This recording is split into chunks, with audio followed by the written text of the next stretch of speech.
Punjabi radio USA ਸੁਣ ਰਹੇ ਸਾਰੇ ਹੀ ਮਾਣਯੋਗ ਅਤੇ ਸਤਿਕਾਰਤ ਸਰੋਤਿਆਂ ਨੂੰ ਪੰਜਾਬੀ ਰੇਡੀਓ USA ਦੀ ਟੀਮ ਅਤੇ ਮੈਂ ਰਾਜਕਰਨਵੀਰ ਸਿੰਘ ਵੱਲੋਂ ਆਪ ਜੀ ਨੂੰ ਬਹੁਤ ਹੀ ਪਿਆਰ ਸਤਿਕਾਰ ਸਾਹਿਬ ਦੋਨੋਂ ਅੱਜ ਜੋੜ ਕੇ ਨਿੱਘੀ ਜਿਹੀ ਸਤਿ ਸ੍ਰੀ ਅਕਾਲ ਸਭ ਨੂੰ ਜੀ ਨੂੰ ਆਖਦੇ ਹਾਂ।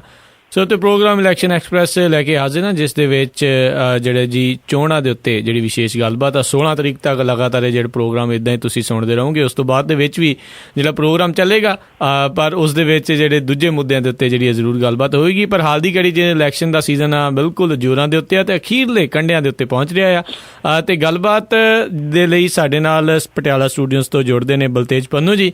ਬਲਤੇਜ ਪੰਨੂ ਜੀ, ਜੀ ਆਇਆਂ ਨੂੰ, ਸਤਿ ਸ਼੍ਰੀ ਅਕਾਲ ਹੈ ਜੀ। ਧੰਨਵਾਦ ਜੀ, ਮਿਹਰਬਾਨੀ, ਸਤਿ ਸ਼੍ਰੀ ਅਕਾਲ ਜੀ। ਤੇ ਬਿਲਕੁਲ ਜਿੱਦਾਂ ਆਪਾਂ ਸ਼ੁਰੂ ਦੇ ਵਿੱਚ ਆਖਿਆ ਵੀ ਅਖੀਰਲੇ ਪੜਾਅ ਦਾ ਜਿਹੜੀਆਂ ਚੋਣਾਂ ਆ ਉਹ ਆਉਣ ਵਾਲੀਆਂ ਆ 12 ਤਰੀਕ ਨੂੰ ਆ, ਅਤੇ ਚੋਣ ਪ੍ਰਚਾਰ ਟੋਟਲੀ ਕਹਿੰਦੇ ਆ ਜੀ ਹੁਣ ਬੰਦ ਹੋ ਚੁੱਕਾ ਹੈ। ਉਹ ਜਿਹੜੀਆਂ ਅਖੀਰਲੀਆਂ ਤਕਰੀਬਨ 41 ਸੀਟਾਂ ਦੇ ਉੱਤੇ ਜਿਹੜੀ ਚੋਣ ਹੋਣੀ ਆ ਉਸ ਦੇ ਲਈ, ਅਤੇ ਅਖੀਰਲੇ ਦਿਨਾਂ ਦੇ ਵਿੱਚ ਕੀ ਜਿਹੜੀ ਅਪਡੇਟ ਹੋਈ, ਕਿਹਦੇ ਵੱਲੋਂ ਕੀ ਕਿਹਾ ਗਿਆ ਅਤੇ ਕਿੰਨਾ ਕੁ ਮਾਹੌਲ ਗਰਮਾਇਆ ਆ? ਗਰਮਾਇਆ ਰਿਹਾ ਜੀ। ਮੋਦੀ ਦਾ ਜਿਹੜਾ ਭਾਜੀ ਪਾਈ ਸੀ ਉਹਨੇ ਕਾਂਗਰਸੀਆਂ ਨੂੰ ਜਾ ਕੇ ਅਮੇਠੀ ਦੇ ਵਿੱਚ, ਉਹ ਮੋੜੀ ਰਾਹੁਲ ਗਾਂਧੀ ਨੇ ਆ ਕੇ। ਉਹਦੇ ਵੀ ਰੋਡ ਸ਼ੋਅ ਨੂੰ ਬਹੁਤ ਭਰਵਾਂ ਹੁੰਗਾਰਾ ਜਿਹੜਾ ਮਿਲਿਆ ਰਾਹੁਲ ਗਾਂਧੀ ਦੇ। ਭਾਰਤੀ ਜਨਤਾ ਪਾਰਟੀ ਨੇ ਇਤਰਾਜ਼ ਕੀਤਾ ਕਿ ਨਰਿੰਦਰ ਮੋਦੀ ਨੂੰ ਜਿਹੜੇ ਰਾਹਾਂ ਤੋਂ ਨਹੀਂ ਲੰਘਣ ਦਿੱਤਾ ਗਿਆ, ਉੱਥੋਂ ਦੀ ਰਾਹੁਲ ਗਾਂਧੀ ਦਾ ਰੋਡ ਸ਼ੋਅ ਜਿਹੜਾ ਉਹ ਕਿਉਂ ਲੰਘਿਆ। ਸਮਾਜਵਾਦੀ ਪਾਰਟੀ ਨੇ ਵੀ ਆਪਣਾ ਰੋਡ ਸ਼ੋਅ ਜਿਹੜਾ ਕੀਤਾ, ਅਖਿਲੇਸ਼ ਯਾਦਵ ਨੇ।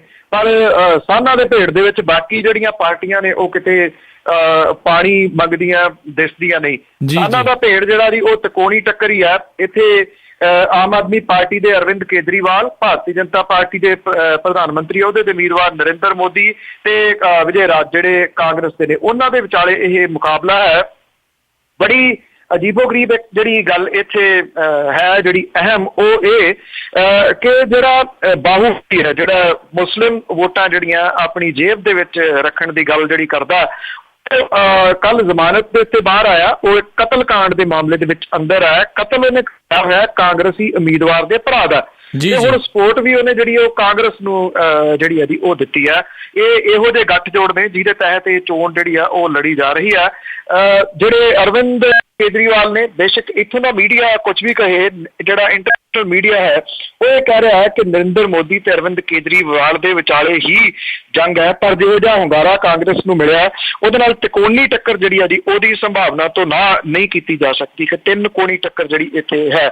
ਇੱਕ ਉੱਥੇ ਚਾਹ ਵੇਚਣ ਵਾਲਾ ਹੈ ਪੱਪੂ ਟੀ ਸਟਾਲ, ਇੱਕ ਕਾਰ ਆ ਕੇ ਖੜੀ ਹੁੰਦੀ ਹੈ ਇੱਕਦਮ, ਤੇ ਉਹਦੇ ਵਿੱਚੋਂ ਅਰਵਿੰਦ ਕੇਜਰੀਵਾਲ ਨਿਕਲਦੇ ਨੇ ਤੇ ਚਾਹ ਦੇ ਕੱਪ ਦਾ ਆਰਡਰ ਕਰਦੇ ਨੇ। ਉੱਥੇ ਬੈਠੇ ਜਿਹੜੇ ਯੂਥ ਨੇ ਉਹ ਤੁਰੰਤ ਆਪਣੇ ਫੋਨ ਜਿਹੜੇ ਨੇ ਉਹ ਕੱਢ ਕੇ ਫੋਟੋਆਂ ਖਿੱਚਦੇ ਨੇ। ਜਿਹੜੇ ਕੁਝ ਮਿੰਟ ਪਹਿਲਾਂ ਇਹ ਗੱਲ ਕਰਦੇ ਨੇ ਕਿ ਇੱਥੋਂ ਨਰਿੰਦਰ ਮੋਦੀ ਜਿੱਤੂਗਾ, ਪਰ ਬਾਅਦ ਦੇ ਵਿੱਚ 5-7 ਮਿੰਟਾਂ 'ਚ ਉਹਦਾ ਹੱਥ ਮਿਲਾ ਕੇ ਗੱਲ ਕਰਦੇ ਨੇ। ਆਮ ਬੰਦਾ ਤਾਂ ਇਹ ਹੋਇਆ, ਆਮ ਆਦਮੀ ਤਾਂ ਇਹ ਹੋਇਆ, ਇੱਕ ਬੰਦਾ ਚਾਹ ਵੇਚਣ ਵਾਲੇ ਦੀ ਗੱਲ ਕਰੀ ਜਾਂਦਾ, ਇੱਕ ਬੰਦਾ ਚਾਹ ਵੇਚਣ ਵਾਲੇ ਦੇ ਕੋਲੇ ਜਾ ਕੇ ਜਿਹੜਾ ਉਹ ਬੈਠਾ, ਭਾਵ ਕਿ ਝੰਡੋੜਿਆ ਤਾਂ ਹੈ ਵੋਟਰਾਂ ਨੂੰ ਆਮ ਆਦਮੀ ਪਾਰਟੀ ਦੇ ਨੈਸ਼ਨਲ ਕਨਵੀਨਰ ਅਰਵਿੰਦ ਕੇਜਰੀਵਾਲ ਨੇ।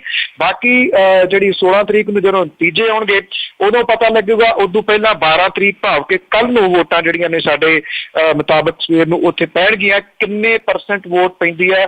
ਕਾਫੀ ਵੱਡੀ ਗਿਣਤੀ ਦੇ ਵਿੱਚ ਵਾਰਾਣਸੀ ਦੇ ਵਿੱਚ ਵੋਟ ਪੈਣ ਦੀ ਸੰਭਾਵਨਾ ਹੈ। 41 ਸੀਟਾਂ ਦੇ ਉੱਤੇ ਇਹ ਅੰਤਿਮ ਜਿਹੜਾ ਚੋਣ ਪ੍ਰਕਿਰਿਆ ਹੈ ਉਹ ਜਾਵੇਗੀ।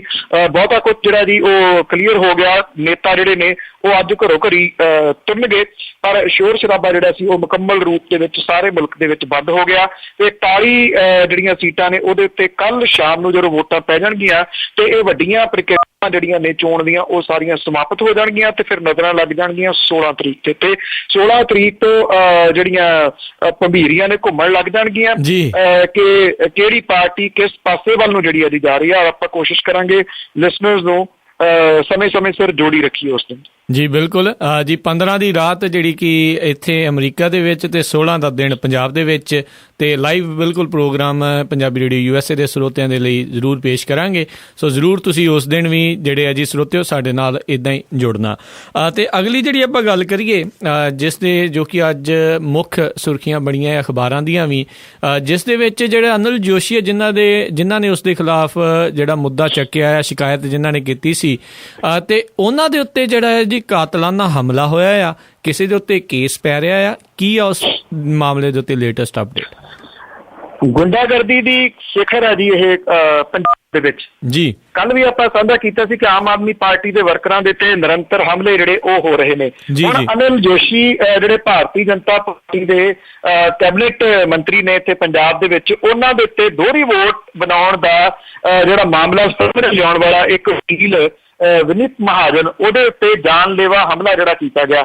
ਜਦੋਂ ਕਿ ਦੂਜੇ ਪਾਸੇ ਐਟ ਸੇਮ ਟਾਈਮ ਵਕੀਲ ਹੈ, ਕਾਂਗਰਸੀ ਵਕੀਲ ਸੰਦੀਪ ਗੋਰਸੀ ਤੇ ਕਾਂਗਰਸੀ ਕੌਂਸਲਰ ਗੁਰਿੰਦਰ ਰਿਸ਼ੀ ਨੂੰ ਜਿਹੜਾ ਅਨਿਲ ਜੋਸ਼ੀ ਹੈ ਉਹਦਾ ਨਿੱਜੀ ਸਹਾਇਕ ਹੈ ਜਿਹੜਾ PA ਹੈ, ਉਹਦੇ ਉੱਤੇ ਜਾਨਲੇਵਾ ਹਮਲਾ ਕਰਨ ਦੇ ਦੋਸ਼ ਦੇ ਹੇਠ ਪੁਲਿਸ ਨੇ ਇੱਕ ਕੇਸ ਦੇ ਵਿੱਚ ਨਾਮਜ਼ਦ ਜਿਹੜਾ ਉਹ ਕਰ ਲਿਆ। ਇਹ ਦੋਵੇਂ ਘਟਨਾਵਾਂ ਸੇਮ ਟਾਈਮ ਦੇ ਉੱਤੇ ਜਿਹੜੀਆਂ ਉਹ ਵਾਪਰ ਰਹੀਆਂ ਨੇ, ਜਿਹੜੀਆਂ ਕਿ ਇਸ ਗੱਲ ਵੱਲ ਇਸ਼ਾਰਾ ਕਰਦੀਆਂ ਨੇ ਕਿ ਇਹ ਸਿਆਸੀ ਤੌਰ ਦੇ ਉੱਤੇ ਕੀਤਾ ਗਿਆ ਹਮਲਾ। ਜਿਹਦੇ ਉੱਤੇ ਵਿਨੀਤ ਮਹਾਜਨ ਦੇ ਉੱਤੇ ਹਮਲਾ ਕੀਤਾ ਗਿਆ, ਉਹਦੀ ਕਾਰ ਜਿਹੜੀ ਆ ਖੂਨ ਦੇ ਨਾਲ ਲੱਥਪੱਥ ਜਿਹੜੀ ਉਹ ਖੜੀ ਆ।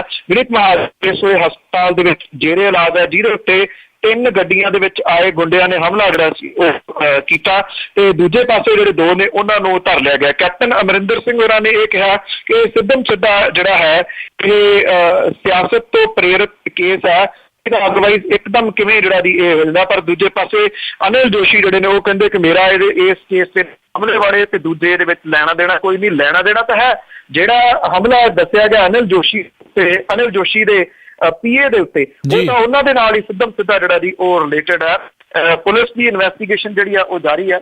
ਦੇਖਦੇ ਆ ਜੀ ਇਹ ਮਾਮਲਾ ਕਿੱਧਰ ਨੂੰ ਜਾਂਦਾ ਹੈ। ਲੱਗਦਾ ਹੈ ਕਿ ਪੰਜਾਬ ਦੇ ਵਿੱਚ ਵੋਟਾਂ ਤੋਂ ਬਾਅਦ ਵੀ ਹਾਲਾਤ ਜਿਹੜੇ ਨੇ ਇਸੇ ਤਰੀਕੇ ਦੇ ਹਮਲਿਆਂ ਵੱਲ ਨੂੰ ਹੋਰ ਜ਼ਿਆਦਾ ਵਧਣਗੇ। ਜੀ ਬਿਲਕੁਲ, ਇਹ ਬਹੁਤ ਜਿਹੜਾ ਜੀ ਇੱਕ ਸੰਵੇਦਨਸ਼ੀਲ ਮਾਮਲਾ ਆ।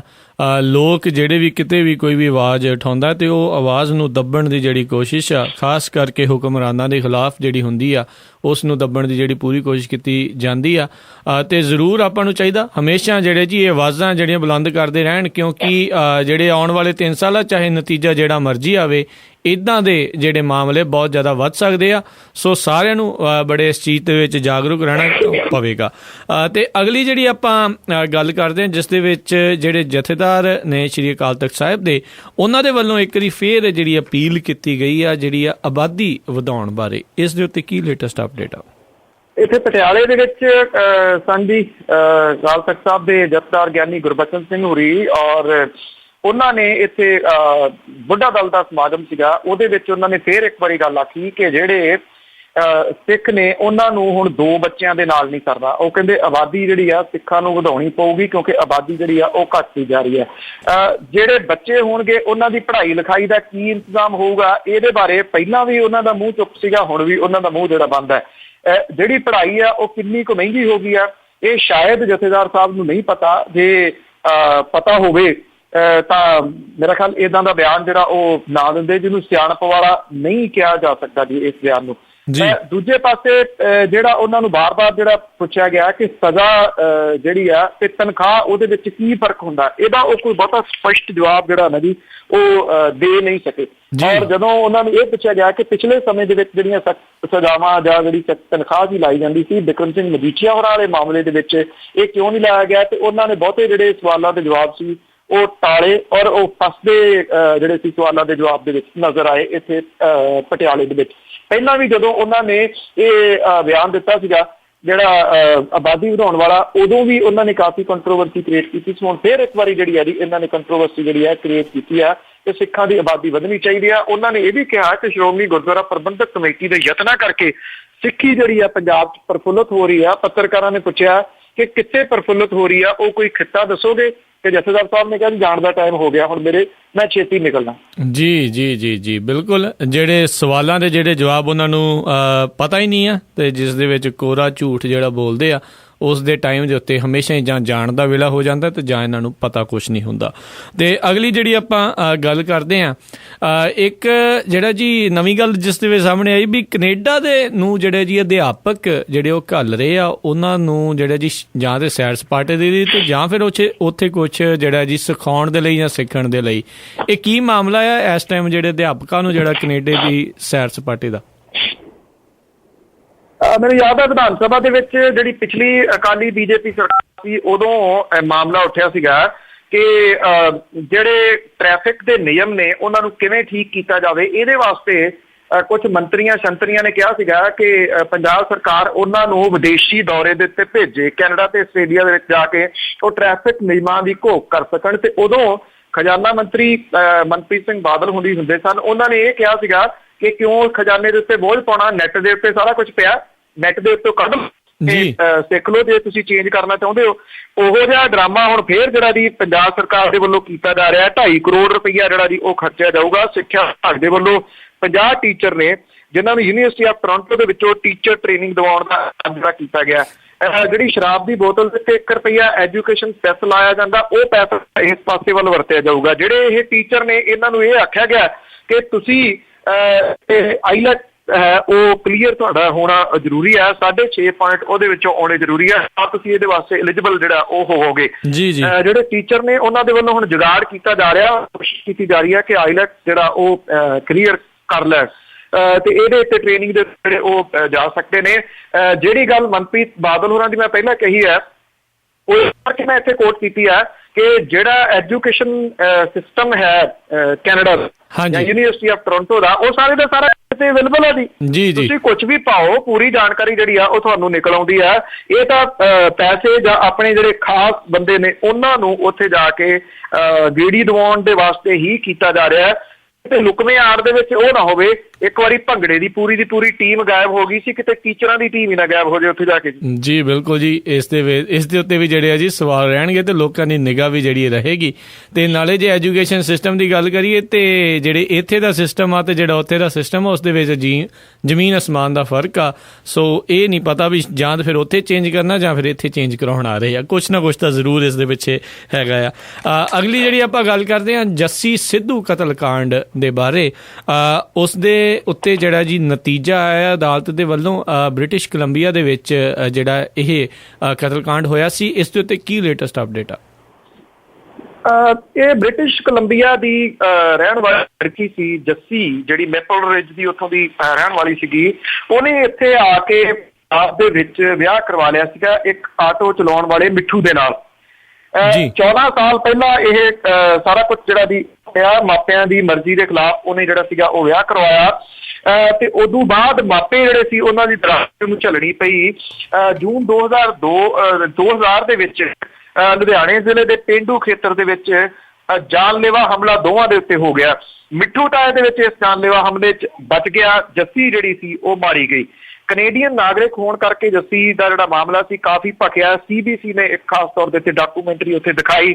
ਕੈਨੇਡਾ ਦੀ ਸਰਕਾਰ ਤੇ ਉੱਥੋਂ ਦੀ ਪੁਲਿਸ ਦੇ ਦਬਾਅ ਕਰਕੇ ਪੰਜਾਬ ਸਰਕਾਰ ਜਿਹੜੀ ਇੱਥੇ ਪੰਜਾਬ ਪੁਲਿਸ ਹੈ ਉਹਨੇ ਇਹਦੀ ਛਾਣਬੀੜ ਕੀਤੀ ਔਰ ਇਹ ਦੱਸਿਆ ਕਿ ਸੁਪਾਰੀ ਦੇ ਕੇ ਕਤਲ ਜਿਹੜਾ ਸੀ ਉਹ ਕਰਵਾਇਆ ਗਿਆ ਜੱਸੀ ਦੀ ਮਾਂ ਮਲਕੀਤ ਕੌਰ ਤੇ ਉਹਦੇ ਮਾਮੇ ਸੁਰਜੀਤ ਸਿੰਘ ਵਿਦੇਸ਼ਾ ਨੇ।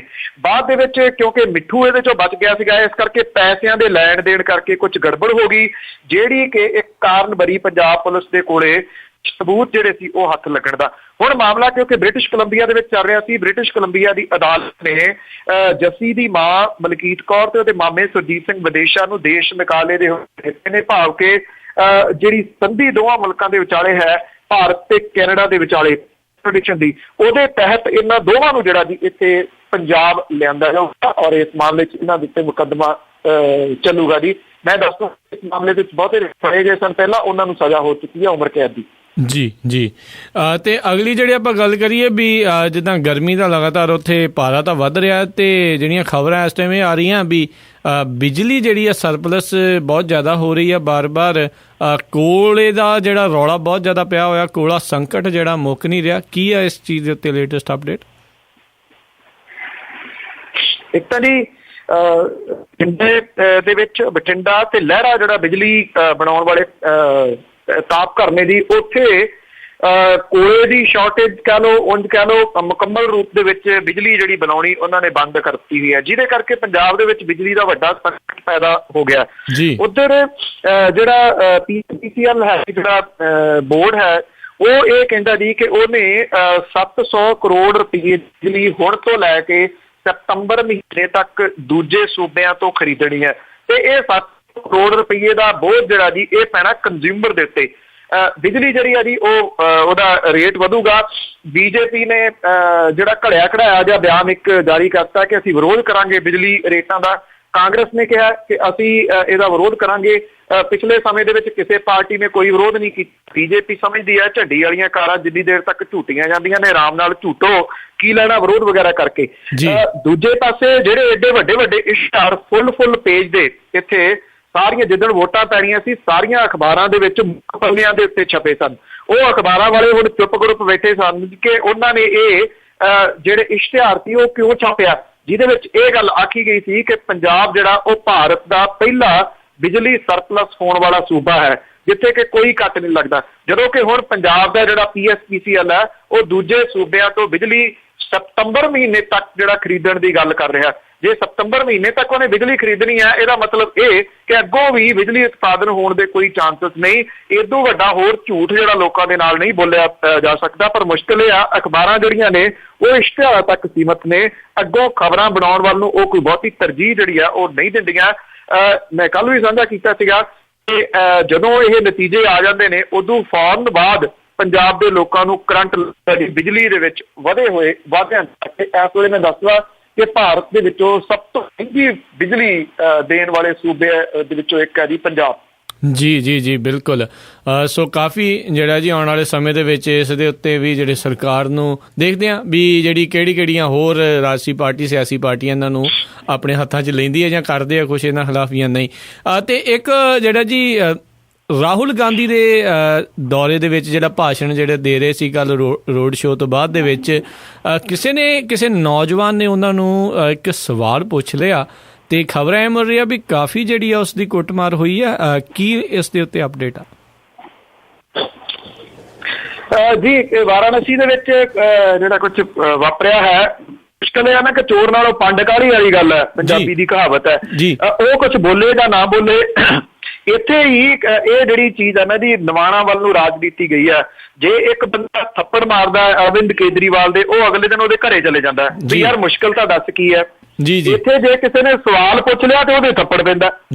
ਆਹੀ ਫਰਕ ਹੈ ਜੀ ਰਾਜਨੀਤਿਕ ਦੇ ਵਿੱਚ ਦੋਵਾਂ ਦੇ ਵਿੱਚ। ਇਹ ਸਮਝ ਜਿਹੜੀ ਹੈ ਇਹ ਫਰਕ ਜਿਹੜਾ ਹੈ ਉਹ ਲੋਕਾਂ ਨੂੰ ਜਦੋਂ ਜਿਸ ਦਿਨ ਮਹਿਸੂਸ ਹੋ ਗਿਆ ਨਾ ਜੀ ਸੁਚੇਤ ਲੋਕਾਂ ਨੂੰ ਉਸ ਦਿਨ ਤੁਸੀਂ ਦੇਖਣਾ ਇਹਨਾਂ ਲੋਕਾਂ ਨੂੰ ਫਿਰ ਭੱਜਦਿਆਂ ਨੂੰ ਰਾਹ ਨਹੀਂ ਲੱਭਣੇ ਜੀ। ਤੇ ਇੱਕ ਜਿਹੜੀ ਖਬਰ ਆ ਬਠਿੰਡਾ ਦੀ ਇੱਕ ਨਹਿਰ ਆ ਜਿਹੜੀ ਉਸ ਦੇ ਵਿੱਚ ਵੱਡਾ ਕਹਿੰਦੇ ਆ ਜੀ ਪਾੜ ਪਿਆ ਆ, ਇਸ ਦੇ ਉੱਤੇ ਕੋਈ ਲੇਟੈਸਟ ਤੁਹਾਡੇ ਕੋਲ ਅਪਡੇਟ ਹੈਗੀ ਹੈ ਜੀ? ਜੀ ਇਹ ਜਿਹੜਾ ਜੀ 200 ਏਕੜ ਦੇ ਕਰੀਬ ਰਕਬਾ ਜਿਹੜਾ ਜੀ ਉਹ ਪਾਣੀ ਦੇ ਵਿੱਚ ਭਰ ਗਿਆ। ਇਸ ਵੇਲੇ ਟੀਮਾਂ ਜਿਹੜੀਆਂ ਨੇ ਉਹ ਲੱਗੀਆਂ ਹੋਈਆਂ ਨੇ ਇਹਦੇ ਪਿੱਛੋਂ ਜਿਹੜਾ ਪਾਣੀ ਬੰਦ ਕੀਤਾ ਗਿਆ, ਪਰ ਪਾਣੀ ਦਾ ਬੰਦ ਹੁੰਦਿਆਂ ਵੀ ਕਈ ਘੰਟੇ ਜਿਹੜੇ ਨੇ ਉਹ ਲੱਗ ਜਾਂਦੇ ਨੇ। ਇਸ ਕਰਕੇ ਇਹ ਜਿਹੜੀ ਡੀਅਰ ਸਫਾਰੀ ਦੇ ਜਿਹੜੇ ਪਿੰਡ ਉਹਦਾ ਕਾਫੀ ਨੁਕਸਾਨ ਜਿਹੜਾ ਜੀ ਉਹ ਹੋ ਗਿਆ। 30 ਫੁੱਟ ਵੱਡਾ ਇਹ ਪਾੜ ਜਿਹੜਾ ਪੈ ਗਿਆ। ਜਿਹੜੀਆਂ ਨਹਿਰਾਂ ਨੇ ਉਹਨਾਂ ਦੀ ਮੁਰੰਮਤ ਨਹੀਂ ਕੀਤੀ ਗਈ ਪਿਛਲੇ ਲੰਮੇ ਸਮੇਂ ਤੋਂ। ਉਹਦਾ ਰੀਜ਼ਨ ਇਹ ਹੈ ਜੀ ਕਿ ਜਿਹੜਾ ਖਾਲੀ ਖਜ਼ਾਨਾ ਹੈ ਪੰਜਾਬ ਦਾ ਉਹਦੇ ਵਿੱਚ ਹੀ ਕੁਛ ਨਹੀਂ ਹੈਗਾ। ਜਦੋਂ ਯਾਦ ਆ ਕਿ ਭਗਵੰਤ ਮਾਨ ਹੋਰਾਂ ਨੇ ਟਿੱਪਣੀ ਕੀਤੀ ਸੀ ਕਿ ਜਿਹਦੇ 'ਚ ਪੈਸਾ ਹੀ ਨਹੀਂ ਹੈਗਾ ਉਹਦਾ ਨਾਮ ਖਜ਼ਾਨਾ ਕਿਉਂ ਰੱਖਿਆ ਹੈ। ਤੋ ਇਹ ਜਿਹੜੇ ਖਾਲੀ ਖਜ਼ਾਨਾ ਮੰਤਰੀ ਨੇ ਉਹ ਅਕਸਰ ਹੀ ਕਹਿ ਦਿੰਦੇ ਨੇ ਜੀ ਕਿ ਜਦੋਂ ਹੁਣ ਸਾਰੀ ਟੇਕ ਆ ਮੈਂ ਖਜ਼ਾਨਾ ਮੰਤਰੀ ਦਾ ਫਿਰ ਖਜ਼ਾਨਾ ਆ ਜਾਂਦਾ ਜੀ। ਉਹਨਾਂ ਦਾ ਜਿਹੜਾ ਮੈਂ ਇਹ ਦੱਸਵਾਂ ਕਿ ਉਹਨਾਂ ਦਾ ਬਿਆਨ ਆਇਆ ਕਿ ਨਰਿੰਦਰ ਮੋਦੀ ਹੋਰਾਂ ਨੂੰ ਵੜ ਲੈਣ ਦਿਓ ਫਿਰ ਅਸੀਂ ਪੈਸੇ ਜਿਹੜੇ ਉਹ ਲਿਆਵਾਂਗੇ। ਪਤਾ ਨਹੀਂ ਨਰਿੰਦਰ ਮੋਦੀ ਹੋਰਾਂ ਨੇ ਕਿੱਥੋਂ ਇੰਨਾ ਪੈਸਾ ਜਿਹੜਾ ਢੋ ਦੇਣਾ ਆ ਲਿਆ ਕੇ ਇੱਥੇ ਸੈਂਟਰ ਦੇ ਵਿੱਚ ਕਿ ਟਰੱਕ ਭਰ ਕੇ ਜਿਹੜੇ ਇੱਥੇ ਪੰਜਾਬ ਦੇ ਵਿੱਚ ਆਉਣੇ ਸ਼ੁਰੂ ਹੋ ਜਾਣੇ ਨੇ। ਇਹ ਤਾਂ ਲੋਕਾਂ ਨੂੰ ਬੇਵਕੂਫ ਬਣਾਈ ਜਾਂਦੀ ਹੈ ਜੀ। ਬਿਲਕੁਲ। ਤੇ ਤੁਸੀਂ ਖਜ਼ਾਨੇ ਮੰਤਰੀ ਦੀ ਗੱਲ ਕਰਦੇ ਤਾਂ ਆਪਾਂ ਪੰਜਾਬ ਦੇ ਜਿਹੜੇ ਪੁਰਾਣੇ ਐਕਸ ਖਜ਼ਾਨਾ ਮੰਤਰੀ ਆ ਉਹਨਾਂ ਦੇ ਜੇ ਆਪਾਂ ਸਿਆਸੀ ਭਵਿੱਖ ਦੇ ਬਾਰੇ ਗੱਲ ਕਰੀਏ, ਮਨਪ੍ਰੀਤ ਬਾਦਲ ਉਹ ਇਸ ਟਾਈਮ ਜਿਹੜਾ ਜੀ ਪਹਿਲੋਂ ਅਕਾਲੀ ਦਲ ਤੋਂ ਉਹਨਾਂ ਨੇ ਸ਼ੁਰੂ ਕੀਤਾ, ਅਕਾਲੀ ਦਲ ਬਾਦਲ ਤੋਂ, ਫਿਰ ਉਹਨਾਂ ਨੇ ਆਪਣੀ ਪਾਰਟੀ ਬਣਾਈ ਪੀਪਲਜ਼ ਪਾਰਟੀ ਜਿਹੜੀ ਸੀਗੀ। ਉਸ ਤੋਂ ਬਾਅਦ ਦੇ ਵਿੱਚ ਹੁਣ ਪੰਜੇ ਦੇ ਜਿਹੜਾ ਜੀ ਸਪੋਰਟ ਦੇ ਨਾਲ ਬਠਿੰਡੇ ਤੋਂ ਉਹਨਾਂ ਨੇ ਚੋਣ ਲੜੀ ਆ। ਕੀ ਭਵਿੱਖ ਦੇਖਦੇ ਹੋ ਮਨਪ੍ਰੀਤ ਬਾਦਲ ਦਾ ਅੱਗੇ? ਮੈਂ ਸਮਝਦਾ ਵੀ ਕਈ ਜਿਹੜੇ ਅਹਿਮ ਨੇਤਾ ਨੇ ਉਹਨਾਂ ਦਾ ਭਵਿੱਖ ਇਸ ਵੇਲੇ ਦਾਅ ਤੇ ਲੱਗ ਗਿਆ। 16 ਤਰੀਕ ਜਿਹੜੀ ਆ ਨਾ ਜੀ 16 ਤਰੀਕ ਦੀ ਸ਼ਾਮ ਜਿਹੜੀ ਆ ਉਹ ਤੈਅ ਕਰੂਗੀ ਕਿ ਇਹਨਾਂ ਨੇਤਾਵਾਂ ਦਾ ਬਣਨਾ ਕੀ ਹੈ ਜੀ। ਜੇ ਕੈਪਟਨ ਅਮਰਿੰਦਰ ਸਿੰਘ ਹੋਰੀ ਨੇ ਜੇ ਉਹ ਜਿੱਤ ਜਾਂਦੇ ਨੇ ਅੰਮ੍ਰਿਤਸਰ ਤੋਂ ਤਾਂ ਨਿਰਸੰਦੇਹ ਉਹ ਇੱਕ ਵਾਰੀ ਫੇਰ ਵੱਡੇ ਨੇਤਾ ਵਜੋਂ ਉੱਭਰਨਗੇ ਪੰਜਾਬ ਦੇ। ਜੇ ਉਹ ਹਾਰ ਜਾਂਦੇ ਨੇ ਤੇ ਹਾਸ਼ੀਏ ਤੇ ਚਲੇ ਜਾਣਗੇ। ਮੁੜ ਕੇ ਉਹਨਾਂ ਦਾ ਉਭਾਰ ਜਿਹੜਾ ਹੈ ਪੰਜਾਬ ਕਾਂਗਰਸ ਦੇ ਵਿੱਚ ਕਾਫੀ ਔਖਾ ਜਿਹੜਾ ਜੀ ਉਹ ਹੋਊਗਾ।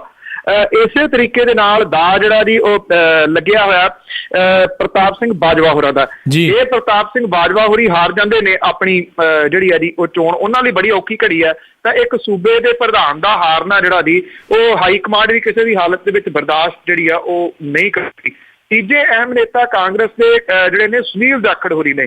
ਜੇ ਸੁਨੀਲ ਜਾਖੜ ਹੋਰੀ ਹਾਰ ਜਾਂਦੇ ਤੇ ਉਹਨਾਂ ਤੋਂ ਵਿਰੋਧੀ ਧਿਰ ਦੇ ਆਗੂ ਦਾ ਅਹੁਦਾ ਵੀ ਜਿਹੜਾ ਉਹ ਖੁੱਸ ਸਕਦਾ ਹੈ, ਜਿਹਦੇ ਉੱਤੇ ਪਹਿਲਾਂ ਹੀ ਕਈਆਂ ਨੇ ਅੱਖ ਜਿਹੜੀ ਆ ਉਹ ਰੱਖੀ ਹੋਈ ਹੈ। ਇਸੇ ਤਰੀਕੇ ਦੇ ਨਾਲ ਮਨਪ੍ਰੀਤ ਸਿੰਘ ਬਾਦਲ ਹੋਰਾਂ ਦਾ ਭਵਿੱਖ ਵੀ ਦਾਅ ਦੇ ਉੱਤੇ ਲੱਗਿਆ ਹੋਇਆ, ਕਿਉਂਕਿ ਇਹ ਕਹਿ ਰਿਹਾ ਸੀਗਾ ਕਿ ਆਮ ਆਦਮੀ ਪਾਰਟੀ ਦੇ ਵਿੱਚ ਉਹ ਗਏ ਨਹੀਂ ਕਿਸੇ ਗਿਣਤੀਆਂ ਮਿਣਤੀਆਂ ਅਨੁਸਾਰ। ਜੇ ਉਹ ਚਲੇ ਜਾਂਦੇ, ਬਠਿੰਡੇ ਤੋਂ ਚੋਣ ਲੜਦੇ, ਸ਼ਾਇਦ ਬਠਿੰਡੇ ਵਾਲੀ ਸੀਟ ਦੇ ਸਮੀਕਰਨ ਕੁਝ ਹੋਰ ਹੁੰਦੇ, ਪਰ ਉਹਨੇ ਆਪਣਾ ਜਿਹੜਾ ਪਤੰਗ ਚੋਣ ਨਿਸ਼ਾਨ ਹੈ ਉਹ ਛੱਡ ਕੇ ਪੰਜੇ ਦੇ ਉੱਤੇ ਚੋਣ ਲੜੀ ਹੈ ਤੇ ਉਹ ਇਹ ਸੀਟ ਕੱਢ ਜਾਂਦੇ ਨੇ ਤਾਂ ਦੇ ਕਾਂਗਰਸ ਪਾਰਟੀ ਦੇ ਵਿੱਚ, ਪੰਜਾਬ ਕਾਂਗਰਸ ਦੇ ਵਿੱਚ ਉਹਨਾਂ ਦਾ ਕੱਦ ਉੱਚਾ ਜਿਹੜਾ ਉਹ ਹੋਊਗਾ। ਜੇ ਉਹ ਹਾਰ ਜਾਂਦੇ ਨੇ, ਰਾਹ ਉਹਨਾਂ ਦੇ ਕੋਲੇ ਫੇਰ ਵੀ ਕੋਈ ਨਹੀਂ ਬਚਦਾ। ਉਹ ਕਿੱਧਰ ਨੂੰ ਜਾਣਗੇ? ਜੇ ਪਤੰਗ ਵੱਲ ਨੂੰ ਵਾਪਸ ਆਉਂਦੇ ਨੇ ਤੇ ਉਹ ਐਕਸੈਪਟ ਨਹੀਂ ਹੋਣਗੇ ਕਿਸੇ ਵੀ ਹਾਲਤ ਦੇ ਵਿੱਚ, ਕਿਉਂਕਿ ਇੱਕ ਕਿਸਮ ਦੇ ਨਾਲ PPP ਦਾ ਭੋਗ ਪੈ ਗਿਆ ਜਦੋਂ ਉਹ ਕਾਂਗਰਸ ਦੇ ਵਿੱਚ ਚਲੇ ਗਏ ਤੇ ਪੰਜੇ ਦੇ ਉੱਤੇ ਖਾਸ ਤੌਰ ਦੇ ਉੱਤੇ ਚੋਣ ਜਿਹੜੀ ਹੈ ਨਾ ਜੀ ਉਹ ਲੜੀ ਹੈ। ਉਹਨਾਂ ਦੀ ਹਾਲਤ ਤਾਂ ਉਸ ਇੱਕ ਕਾਮੇਡੀ ਆਈਟਮ ਵਰਗੀ ਜਿਹੜੀ ਤਕਰੀਬਨ ਬਣ ਗਈ ਹੈ, ਜਿਹਦੇ ਵਿੱਚ ਕਿਸੇ ਨੇ ਪੁੱਛਿਆ ਸੀਗਾ ਵੀ ਕਾਲੀਆਂ ਤੇ ਚਿੱਟੀਆਂ ਭੇਡਾਂ ਵਾਲੇ ਨੂੰ ਵੀ ਜਿਹੜੀਆਂ ਕਾਲੀਆਂ ਭੇਡਾਂ ਨੇ ਉਹ ਕਿੰਨੀ ਉੱਨ ਦਿੰਦੀਆਂ, ਕਹਿੰਦਾ 2 ਕਿਲੋ, ਤੇ ਕਹਿੰਦਾ ਚਿੱਟੀਆਂ, ਕਹਿੰਦਾ ਚਿੱਟੀ ਵੀ 2 ਕਿਲੋ ਨੇ। ਰਾਹ ਉਹਨਾਂ ਕੋਲੇ ਕੋਈ ਬਹੁਤਾ ਨਹੀਂ ਬਚਿਆ ਜੀ, ਨਾ ਉਧਰ ਜੋਗੇ ਰਹੇ ਨੇ ਉਹ, ਨਾ ਹੁਣ ਉਧਰ ਜੋਗੇ ਰਹੇ ਨੇ। ਜੇ ਉਹ ਹਾਰਦੇ ਨੇ ਤਾਂ ਪੰਜਾਬ ਕਾਂਗਰਸ ਦੇ ਵਿੱਚ ਜਿਹੜੀ ਲੀਡਰਸ਼ਿਪ ਉਹਨਾਂ ਨੂੰ ਐਕਸੈਪਟ ਨਹੀਂ ਕਰੂਗੀ, ਫਿਰ ਉਹਦਾ ਕੀ ਸਟੈਂਡ ਹੋਊਗਾ ਕਿ ਉਹ ਕਾਂਗਰਸ ਵਿੱਚ ਉਹਨਾਂ ਨੂੰ ਰਹਿਣ ਦੇਊਗੀ? ਹਾਲਾਤ ਬੜੇ ਅਜੀਬੋ-ਗਰੀਬ ਜੇ ਮਨਪ੍ਰੀਤ ਬਾਦਲ ਦੇ ਵਾਸਤੇ ਬਣ ਜਾਣੇ ਨੇ ਇਹ ਨਤੀਜਿਆਂ ਤੋਂ ਬਾਅਦ। ਜੀ ਬਿਲਕੁਲ। ਤਾਂ ਸਰੋਤਿਓ, ਇਹ ਸੀਗੀਆਂ ਕੁਛ ਜਿਹੜੀਆਂ ਅੱਜ ਦੀਆਂ ਲੇਟੈਸਟ ਖਬਰਾਂ ਚੋਣਾਂ ਦੇ ਮਾਮਲੇ ਦੇ ਵਿੱਚ ਤੇ ਪੰਜਾਬ ਦੇ ਵਿੱਚ ਹੋਰ ਵੀ, ਤੇ ਉਹਨਾਂ ਦੇ ਨਾਲ ਆਪਾਂ ਚਰਚਾ ਕਰ ਰਹੇ ਸੀ ਬਲਤੇਜ ਪੰਨੂ ਹੋਣਾ ਦੇ ਨਾਲ ਪ੍ਰੋਗਰਾਮ ਇਲੈਕਸ਼ਨ ਐਕਸਪ੍ਰੈਸ ਦੇ ਵਿੱਚ ਪੰਜਾਬੀ ਰੇਡੀਓ USA ਦੇ ਉੱਤੇ। ਤੇ ਪ੍ਰੋਗਰਾਮ ਦੀ ਜਿਹੜੀ ਸਮਾਪਤੀ ਵੱਲ ਵੱਧ ਰਹੇ ਹਾਂ ਤੇ ਸਮਾਪਤੀ ਤੋਂ ਪਹਿਲਾਂ ਬਲਤੇਜ ਪੰਨੂ ਜੀ ਅੱਜਨਾਮਾ। ਇਹ ਦਿੱਲੀ ਬੈਠੀ ਉਡੀਕ ਰਹੀ ਚੋਣ ਫਤਵਾ ਕਿਹੜਾ ਆਣ ਕੇ ਲਾਵੇ ਦਰਬਾਰ ਬੇਲੀ। ਜੀ, ਦਿੱਲੀ ਬੈਠੀ ਉਡੀਕ ਰਹੀ ਚੋਣ ਫਤਵਾ ਕਿਹੜਾ ਆਣ ਕੇ ਲਾਵੇ ਦਰਬਾਰ ਬੇਲੀ। ਉਹ ਤੱਕੋ ਤੋਂ ਛੁੱਟ ਜਾਏ ਜਾਨ ਉਹਦੀ, ਵਾਗਾ ਸਾਂਭ ਲੈ ਆਣ ਸਰਕਾਰ ਬੇਲੀ। ਜੀ, ਫਾਈਲਾਂ ਉੱਤੇ ਵੀ ਪਈ ਹੈ ਧੂੜ ਚੋਖੀ, ਆਰਡੀਨੈਂਸ ਕਈ ਪਏ ਤਿਆਰ ਬੇਲੀ। ਉਧਰ ਤਸਵੀਰ ਨਾ ਸਾਫ਼ ਹਾਲੇ, ਧਿਰ ਕਿਹੜੀ ਹੈ ਲੱਗਣੀ ਪਾਰ ਬੇਲੀ। ਜੀ, ਦਿੱਲੀ ਅੰਦਰ ਦਲਾਲ ਸਰਗਰਮ ਹੋਏ, ਲੱਗੇ ਪਏ ਕਈ ਫੋਨ ਘੁਮਾਉਣ ਬੇਲੀ। ਦਿੱਲੀ ਅੰਦਰ ਦਲਾਲ ਸਰਗਰਮ ਹੋਏ, ਲੱਗੇ ਪਏ ਕਈ ਫੋਨ ਘੁਮਾਉਣ ਬੇਲੀ। ਹੋਈ ਕਿਸੇ ਦੀ ਲੋੜ ਜੇ ਕਿੰਨਿਆਂ ਦੀ, ਲੱਗੇ ਹੁਣੇ ਤੋਂ ਮੁੱਲ ਨੇ ਪਾਉਣ ਬੇਲੀ। ਜੀ ਬਹੁਤ ਤੁਹਾਡਾ ਧੰਨਵਾਦ ਬਲਤੇਜ ਪੰਨੂ ਜੀ, ਬਹੁਤ ਸ਼ੁਕਰੀਆ। ਅੱਜ ਦੇ ਲਈ ਜਿਹੜਾ ਪ੍ਰੋਗਰਾਮ ਇੰਨਾ ਹੀ। ਕੱਲ੍ਹ ਨੂੰ ਇੱਕ ਵਾਰੀ ਫੇਰ ਆਪਾਂ ਆਪਣੇ ਸਰੋਤਿਆਂ ਦੇ ਨਾਲ ਅਗਲੀ ਅੰਕ ਦੇ ਨਾਲ ਇਸ ਪ੍ਰੋਗਰਾਮ ਦੇ ਵਿੱਚ ਜੁੜਾਂਗੇ। ਬਹੁਤ ਸ਼ੁਕਰੀਆ, ਧੰਨਵਾਦ, ਸਤਿ ਸ੍ਰੀ ਅਕਾਲ। ਮਿਹਰਬਾਨੀ ਜੀ, ਧੰਨਵਾਦ, ਸਤਿ ਸ੍ਰੀ ਅਕਾਲ। ਸਰੋਤਿਓ, ਸੁਣ ਰਹੇ ਸੀ ਜੀ ਆਪਾਂ ਇਹ ਪ੍ਰੋਗਰਾਮ ਬਲਤੇਜ ਪੰਨੂ ਹੋਣਾ ਦੇ ਨਾਲ ਇਲੈਕਸ਼ਨ ਐਕਸਪ੍ਰੈਸ। ਸੋ ਅੱਜ ਦਾ ਪ੍ਰੋਗਰਾਮ ਇੱਥੇ ਹੀ ਸਮਾਪਤ ਹੈ। ਹੁਣ ਆਪ ਜੀ ਤੋਂ ਇਜਾਜ਼ਤ ਲੈਂਦੇ ਹਾਂ। ਮੇਰੇ ਵੱਲੋਂ ਵੀ ਆਪ ਜੀ ਨੂੰ ਬਹੁਤ ਪਿਆਰ ਸਤਿਕਾਰ ਸਹਿਤ ਦੋਨੋਂ ਹੱਥ ਜੋੜ ਕੇ ਨਿੱਘੀ ਜਿਹੀ ਸਤਿ ਸ੍ਰੀ ਅਕਾਲ। ਜਿਉਂਦੇ ਵਾਸਤੇ ਰਹੋ, ਹੱਸਦੇ ਖੇਲਦੇ ਰਹੋ ਤੇ ਸੁਣਦੇ ਰਹੋ ਜੀ ਪੰਜਾਬੀ ਰੇਡੀਓ USA।